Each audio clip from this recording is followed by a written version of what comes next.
What's going on, everybody? Mortem here, and today we are talking about Cyberpunk 2077 2 years later, as today is the game's 2-year launch anniversary. And as I'm sure just about everyone watching this is aware, the game had a terrible launch. Even on PC, which experienced the least amount of problems, it still really wasn't a great experience. It wasn't absolutely broken like it was on last generation consoles, but it was still kind of eh. If you've played the game recently, however, it's a pretty solid experience, and in fact, in the game's future, we're looking forward to its first DLC finally, now that they've fixed the game, so to speak. So today I figured we'd walk through what's happened since launch, some of the patches and things that have been put in place, talk a little bit about the upcoming DLC, Phantom Liberty, and just discuss the game generally speaking, because while they have taken a ton of steps to, again, fix this game, I think it's worth mentioning that most developers don't get the chance to do that. When things like this happen to indie games, that's more often than not just the end of the studio. But in the case of a game this large, while it certainly failed to live up to expectations, it did nonetheless manage to be profitable, and these days has even clawed back some of its reputation and gets mostly positive reviews now. So let's talk a little bit about that journey via its major patches. Now, it's worth mentioning that over the last 2 years, the game has seen so many bug fixes it would be difficult to count them all. And in fact, if you look at just about any of their patches, the vast majority of them are just fix this, fix this, fix this, fix this, over and over and over again. But after its release on December 10th, 2020, we saw the first major patch, which is to say 1.1, in the following January. This patch was almost entirely aimed at just fixes. It didn't really do anything besides fix various bugs and crashes people were having. Not much more to say about that one. Several months later, in April, we saw the next big patch. Now, it's worth mentioning that the delay here was at least partially caused by the fact that CD Projekt Red got hacked at the time, if you guys remember, which delayed it quite a bit. But it is worth mentioning that the 1.2 patch was very, very large. While it did fix and change a few things, the amount of fixes in this patch easily dwarfed basically every other patch that they put out. 1.2 was huge in terms of what it fixed. But in addition to what it fixed, this is where they started to actually adjust a few things as well. For instance, this is where they made some adjustments to police response as well as the driving systems. So on the note of the police response, when the game launched at this time, if you were to, say, kill civilians or anything, police would spawn almost right on top of you and just immediately kill you. And while that has been adjusted, it's worth mentioning that the police are still very aggressive in a game like this by design, as the lore of the Cyberpunk universe is that people who just start mowing everyone down are known as cyber psychos, and they have specific response units to deal with this, which is something that's built into the game. So if you're doing something that isn't mission related, like just running around killing civilians, the game is very much so designed around putting a stop to that and making it very difficult to survive. And I mention that because that's an intentional design decision. So a lot of the adjustment here was fixing the little stuff, meaning that if you're in a middle of a fight with a bunch of gang members and accidentally hit a civilian, the police don't immediately jump in and kill you out of literally nowhere. In some cases, you could see them spawn in. This patch addressed that by increasing the radius at which the police spawned and when they spawned. You actually have to kill quite a few civilians or be like right next to a police officer for this to happen now. So while the response is still very heavy, there's a little bit of leeway to react to it and correct it if it was an accident. This patch also made substantial changes to the way driving worked. It's still kind of wonky if you ask me, but they did add some settings in where you could adjust things like sensitivity, that type of stuff. And the driving felt a little better from here, but even now, in my opinion, the driving's not great. But then in August of 2021, we saw patch 1.3. This is when, in addition to fixing just straight up bugs,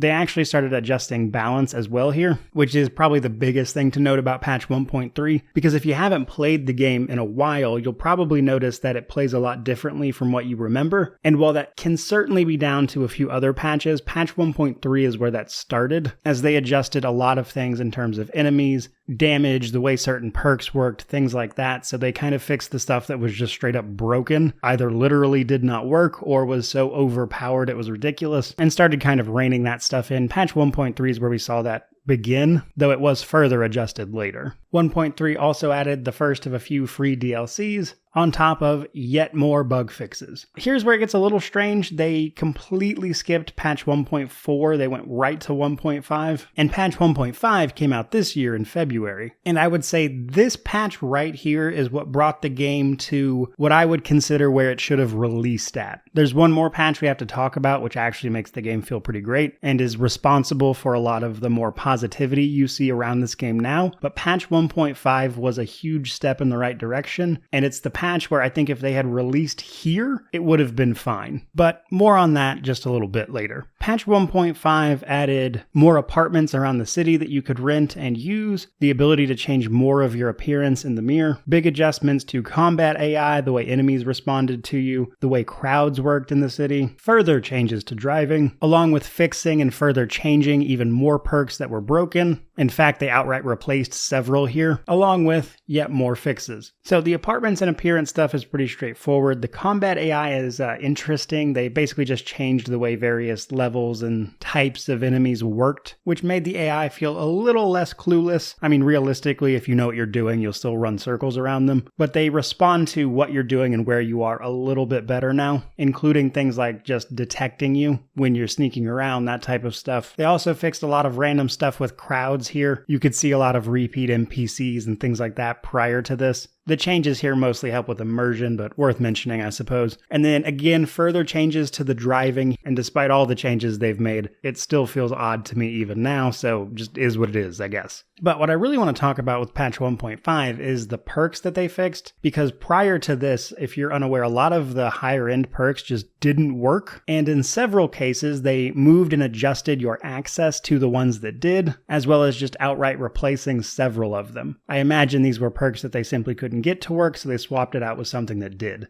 So if you hadn't played in a while, you might notice that some of the perks are just straight up different than what they used to be. But all of that said, we finally get to patch 1.6, which was relatively recent and is somewhat in line with the recent Netflix show Edgerunners, which was an animated series that ran on Netflix that was very popular, and it brought a lot of people to the game actually. So they released this patch alongside that, and patch 1.6 is where we can see a very clear turnaround in people's reception of the game. If you look pretty much anywhere, it's got really solid reviews from anything more recent. But what did patch 1.6 actually do? So for starters, we actually saw some new content in patch 1.6. Almost every area got new missions, gigs, side missions, that type of stuff that you could participate in. A multitude of new weapons, types of weapons, cross-save functionality via the cloud so you can play on console, PC, back and forth with the same save, and further balancing of perks. So all of those patches and adjustments we just spoke about leave us with a few things to talk about. For starters, there's the obvious case that clearly the game released too early. I don't have any information about the pressure put around the entire team, company, however you want to state it, to release early, but the game had been in development for an incredibly long time, and it strikes me as a release it and just see what happens kind of thing, and clearly it backfired pretty spectacularly. And it took 2 years to bring the game to a state that it probably should have released in. And while the game is fun now, what that doesn't actually change is the misleading marketing that went into the game as well. So there are a multitude of videos about this, and I won't necessarily rehash anything here, but the marketing that led up to the release of the game and then what we actually got are simply not the same thing. Which honestly is a little beyond the scope of this video, but the fact that that misleading marketing happened alongside the terrible launch of this game and the state of it just being outright broken, especially on last-gen consoles,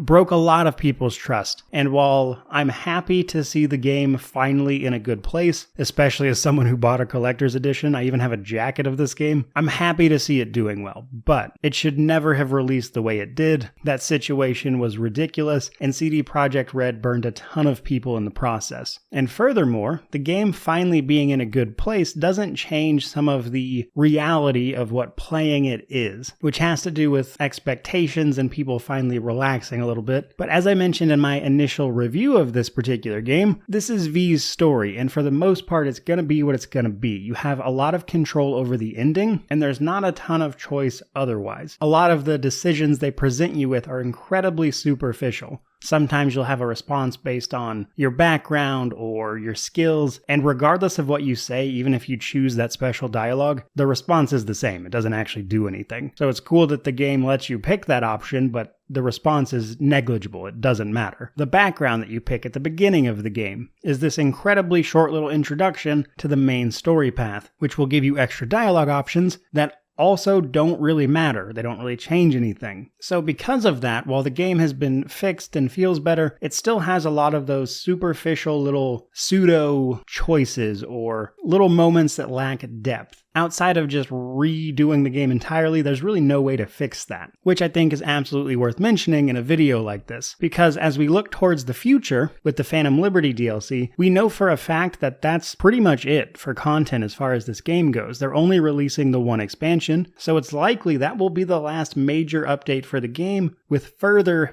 patches probably just fixing anything that happens to be wrong with Phantom Liberty, because after that, the studio stated they're moving on to their other projects. So I absolutely would not hold out hope that the game is going to magically reinvent some of the more shallow aspects of it. Now, as for the size and scope of this upcoming DLC, we'll simply have to wait and see. Maybe they have something big planned, hard to say. But whatever happens with this last big update, this DLC, is gonna pretty much be it. The DLC itself looks relatively interesting. They're bringing in Idris Elba as a character. It seems to be some sort of spy thriller where our character signs up to serve the new United States of America, and it looks interesting. With any luck, it'll be a substantial 20 to 30 hour experience that the Witcher 3 DLCs were, because honestly, this game could use it, especially if it's its final send-off. But obviously, I can't judge something that isn't in my hands yet, so it's hard to say one way or the other whether or not that DLC is really going to do it for this game. To finally kind of bring this video to a close, after about 2 years, I would say Cyberpunk 2077 is finally in a good place. It's fun to play, everything mostly works correctly, there are still the occasional few minor bugs. Pretty much the only thing I ever run into anymore are clipping issues or characters randomly spawning into like a car and not,